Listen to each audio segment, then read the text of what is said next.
all if you're paying attention to the content you're watching. Quick disclaimer, to actually keep you paying attention to my video, I'll try to make it more engaging, so I'll show you some videos and I'll ask you to take part on it. You don't have to necessarily speak up, but at least try to follow the content. So first, I want to convince you on the need to measure attention objectively. And for those of you that attended the cognition session yesterday, some of the talks already quickly touched on this topic. But measuring engagement or attention is crucial across many experimental frameworks like neuroscience, education, or psychology, because basically it challenges all the conclusions and measures that we get if the participants are not actually paying attention to the task or are not engaged on the actual task that they have to do, the validity of the results can be challenged. So many people have tried to put a solution into this. The most common approaches are self-reports or questionnaires that are usually done at the end of the experiment. Something kind of like, how engaged were you while you were performing this task, or how well did you think you did this? But other approaches using machine learning, of course, use large amounts of annotated data to actually train these models to actually perceive engagement. For example, one of the most common approaches using standard webcams is having manual raters via crowdsourcing or self-reports go through many images of faces or short clips and annotate them, and then use those to actually label the engagement to train the classifiers or raters. But this is obviously still very subjective, and it depends on the human perception of this engagement. So in search of more objective measures, we can obviously start looking at physiology and behavior and how we as humans interact and what's happening inside us. And perhaps a common term in that field is intersubject correlation. This is a term that we bring from neuroscience. And it basically, even if it sounds fancy, it measures how a common training stimuli, if paid attention to, evokes a synchronized response in students, participants, or whatever people that are actually doing this task. Think of this as people that are paying attention or close attention to a video or a movie, so synchronized brain responses to the movie because they are processing information similarly. This is also visible in gaze because, of course, if you are looking at a video and that video has a salient feature on the top right corner, people that are paying attention are going to look towards that at the same moment. So if you measure the correlation of the signals, you can actually get approximate to that attention that they are paying to the stimuli. One of the most well-known experiments in trying to expand this to the field of education was this experiment by Dicker et al., where they did a longitudinal study over a course, like a whole semester, and they recorded the brain activity of a whole class for during the classes during the whole semester, and they found that students that were socially closer together and they were friends, they showed similar brain responses, but also showed higher engagement if they had a higher correlation and shared brain activity. In a separate work by one of my colleagues in my lab, Jens Madsen, we kind of did a similar experiment, but instead also looking at the gaze position on the screen, so viewing patterns during educational videos. And here's where the fun part comes in. You have two panels. I'll tell you that each one of them is either the attending or the distracted condition, and each red dot is one person, like the gaze position of one person. One panel will correspond to people that are actually paying attention to the content, and the other panel is people that are not paying attention to the content, and you try to guess which one.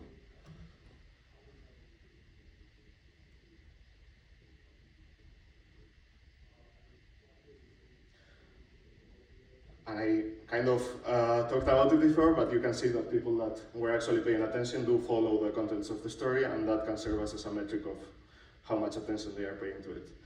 Indeed, in that very same study, we found that people that on the x-axis you can see the degree of correlation, so our attention proxy, ISC, and on the y-axis you can see their scores on subsequent tests on those tests or on those videos that they watched. And we saw that correlated brain activity, physiological activity like heart rate and gaze were strong predictors of how well they did afterwards. So this was, like in summary, what I said. And it correlated strongly with test performance, but measuring the signals is of course very complicated because it requires complex sensors, and this is impractical for large-scale experiments. This is not applicable for online education, online experiments where you want to recruit 1,000 participants, you can do this. And thus, as humans, we don't need this kind of complex sensors to tell who's paying attention and who's not. Indeed, I'll show you here another friend of mine that was doing this very same experiment, and you can see in two instances, one of them is him paying attention and the other one he isn't.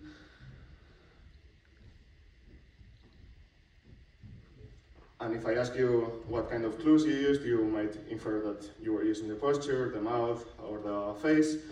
And of course, if as humans we can tell, a model, a deep learning model that has had the ability to look at thousands or like a large quantity of people will be able to do so, hopefully. So that's what we ventured out to do. And this is where modern AI methods come into time. This model developed by Google called MediaPipe. It's a computer vision model that tracks facial dynamics in high resolution and can be done in real time. And it basically tracks the facial movements, and you can see how it successfully tracks the blinks and the subtle facial movements. So we kind of replicated the same study that we had done before, but this time using face movements. And for that, we had to normalize all the facial tracking that we had been doing on the students. We do an affine transformation that you can check out the details on the preprint later. But basically, this is how it looks like. We normalize all the landmarks to a common reference frame, so you can compare the movements between participants, and you can see that you can very easily see all the subtle facial movements in there. So we ventured out to see if we could track eye movements in a similar way as we were doing before with eye tracker, but this time just using a regular webcam. Here we have 3 different participants. Again, one of them is not paying attention and 2 of them are. And I'm going to show you how we track their movements. This is synchronized, so these were people that were looking at the same video at the same time. And I'm going to show you how we compute this attention metric in a time-resolved way. You will see on the top panel the eye movements in arbitrary units over time, and we use a 10-second sliding window to compute these ISC values. And that gives us a time-resolved proxy into engagement, into how engaged they were on those past 10 seconds. And you'll see that over time, the green one turned out to be not paying attention and not following the contents like the others were. If we do this for the whole video, and we then end up, this video was like 3 minutes long, and we average it over the whole video, we find out that the actual measures that we are getting are very, very similar to those of the eye tracking. And in that very same experiment, using the research-grade eye tracker, which by the way was like something like $30,000, the metrics that we're getting are very similar to those that we get from just the standard webcam. So that was very promising. We also wanted to see if posture or head movements could tell us about this attention, but we found the association was weaker. And as a safety check, we also saw if whether people were just looking at the screen or outside was also predictive of the performance, and it wasn't as strong. And this is, by the way, the method that Zoom, Google Meets, and all of these companies use to tell if, like whenever you get a message that says, you've been paying attention to 80% of the meeting, this is what they use. So it's not as good. To be really thorough about it, we replicated it across 3 different experiments. On the first one, we had 26 participants in an intentional learning setting. So they did know that they would get tested on the content. Then we replicated it on a second experiment on those very same 5 videos. These videos were like short length, the kind of videos, educational videos that you would find on YouTube. And this time they didn't know they would get tested. And on the last experiment we did the same, but this time with 6 completely different videos to see if those results reproduced. So it was promising. We can successfully tell if someone's paying attention just with a webcam. But however, we do need that reference group that I was telling you about to compute this ISC metric. So what if we want to scale it up? We want to have some measure that we can use on a single standalone participant. And this is basically the premise. Can we record the face for like a given time, get a time-resolved measure of attention that then it successfully captures that meaningful measure. So going back to this way of computing the time-resolved ISC, we decided that this could be actually an appropriate target for training our models, because again, it doesn't rely on subjective ratings, and it also gives us a sheer amount, like a lot of data. So basically, we train models that using 64 face features that are extracted by these very same models that relate to very specific facial movements and head rotation features. We try to predict these measures of attention. And I'm not gonna go into details on the different deep learning architectures, but I'm just gonna jump straight to the results. You can check those out yourselves. But we found that the results do generalize to unseen participants and videos. In blue, you can see cross-validated performance on the training participants, and on the orange, you can see on completely unseen participants, unseen stimuli, whatever, fully generalizable, and we find that the performance is very similar. And the next question, and the next and last question that we wanted to answer is, how many participants, how many people does the model have to see to actually learn what an attentive face looks like? You can see there on the x-axis that that's the number of subjects in the train set that we are allowing the model to see, and how the test performance increases. But at around 30-40 participants, it kind of flattens out, so that's our limit on how well we can get. On the y-axis, by the way, is the correlation between the predictions and the test scores, and our external validation that we are actually getting something meaningful.